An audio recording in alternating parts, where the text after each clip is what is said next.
This was the worst ranked passing attack in the entire National Football League. They ranked 32 out of 32. What the hell do you want us to do? Give you cookies? and act like you did something right? What the hell are you talking about? Right. And DaCosta, be happy. You know what? Listen, here's what DaCosta needs to recognize. You're succeeding somebody. You're the successor to somebody very, very special. Yeah. His name would happen to be Ozzie Newsome, considered one of the great executives the National Football League has ever seen. Okay?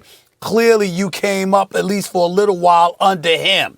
I promise you, Ozzie Newsome would have never had that damn press conference, knowing that he had the 32nd ranked passing attack in the National Football League, which, by the way, the year before was ranked 27th in the league. I guarantee you that.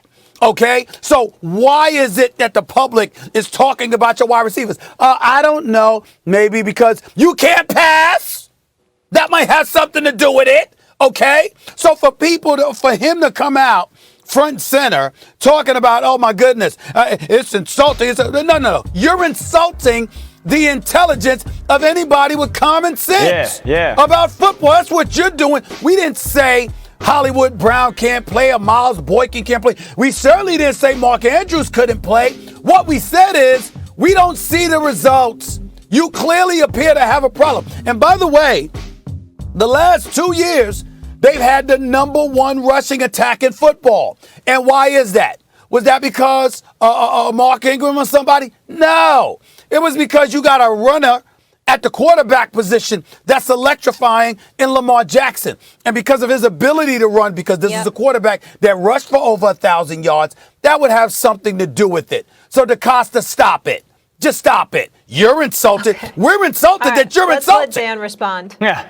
I agree with Stephen A. I think DaCosta is part of a great organization, but I'm insulted that you think I'm insulting you by questioning your receivers. You guys continue to mention last year, and that's right. The last 2 years, the Baltimore Ravens wide receivers are last in catches and last in yards. That's in the midst of your quarterback winning MVP one of those years. It's not a Lamar thing. Mark Andrews' production isn't falling off. He's still one of the best tight ends in football. The receivers aren't good enough, Eric DaCosta, and you know that. And I think he's just covering face within that press conference, because if you thought your young receivers were good enough, why did you offer Juju Smith-Schuster $12 million a year? That would be my question. If you thought they were good enough, and you thought those young, promising receivers were good enough, and it's insulting to insinuate that they're not, then why did you offer Juju that contract? Because you did. And I would make the claim that the Ravens receivers, job-wise, is one of the easiest in the NFL. Stephen A., you referenced the run game, right? All those defenders are down near the line of scrimmage because they're paying attention to the run.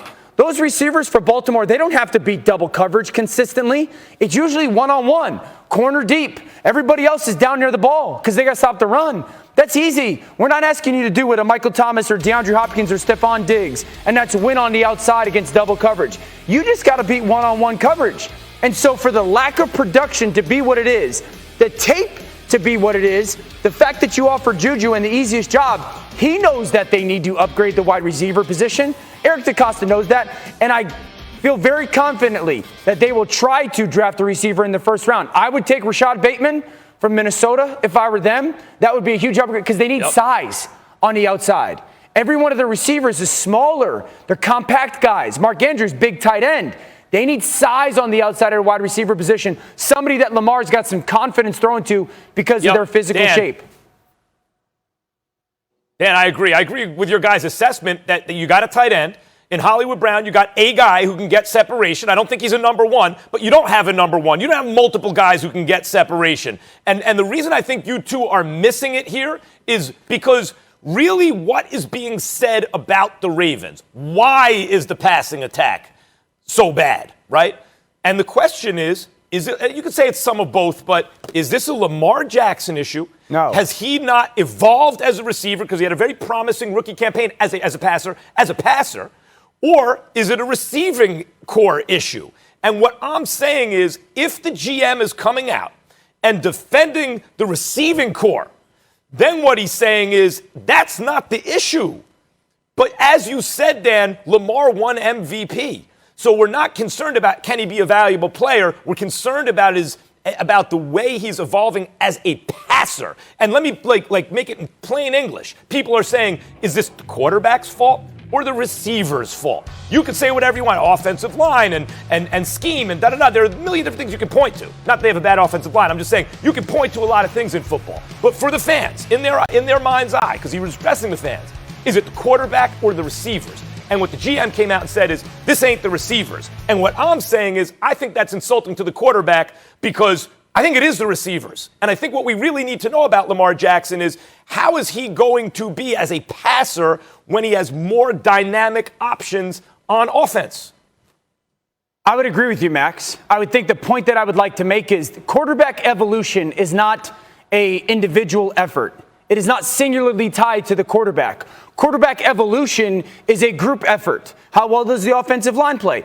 The scheme development. Does the scheme grow? Does the coach realize Lamar's really, really good at this stuff? He doesn't excel in this stuff. We're just going to do a bunch of that stuff. Do the receivers come along with them? They lost that 3 tight end set. That was a big deal as last year as well when it comes to the overall production and development. If we look at Josh Allen in Buffalo and his development, we look at Derek Carr and his development from Las Vegas from a couple years ago. And so it's not a Lamar thing. Take as we transition to the NFL. The Pittsburgh Steelers, Stephen A's team, announcing they've signed coach Mike Tomlin to a 3-year extension through at least the 2024 season. Since becoming the Steelers head coach in 2007, Tomlin is 145, 78-1 in the regular season, 8-8 in the postseason, and 1-1 in Super Bowl. Speaking of Super Bowl, Stephen A., your team has not been to one in over 12 years. So with that being said, how much pressure is on Mike Tomlin with this new contract extension? Well, I don't think there's that much pressure on him. I mean, obviously, there's always some degree of pressure because you represent and steal a nation. I would remind everybody, however, that in 14 years as the head coach of the Pittsburgh Steelers, Mike Tomlin has never had a losing season. Not one time. Not one time.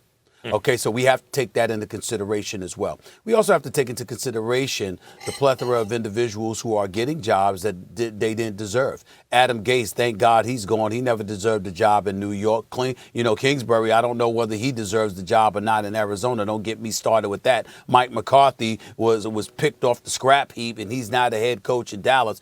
You look around the National Football League, and there's a whole bunch of coaches with far more suspect resumes that have jobs in the NFL as head coaches. So when I look at it from that perspective, I don't want to hear about Mike Tomlin, being under pressure any more than what he's normally under. You need to win when you're in Pittsburgh. You need to be a respectable team. I think he needs to get a running game.